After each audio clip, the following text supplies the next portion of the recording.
जय जगन्नाथ। हे मोर जगन्नाथ प्रेमी बंधुगण भक्तगण आसीगला आम पाई खुशीर खबर।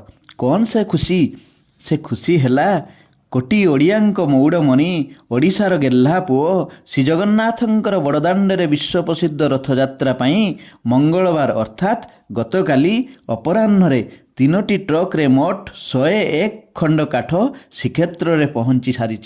श्रीमंदिर प्रथा अनुजाई श्रीपंचमी रथ खड़े रथ काठ अनुकूल होबार विधि रही। श्रीपंचमी एमिति एक दिन समस्त प्रकार शुभ कार्य आपण मैंने बिना पांजी मेलाई करें अर्थात गृह प्रतिष्ठा व्रतघर विवाहघर नूतन व्यवसाय वाणिज्य आरंभ जेकोसी शुभ कार्य श्रीपंचमी करें।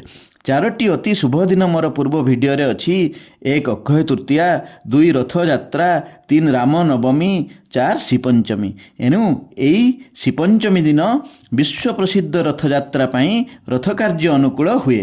श्रीराम नवमी रथ काठ चिरट हुए। पवित्र अक्षय तृतीया रथ निर्माण कार्य आरंभ हेब।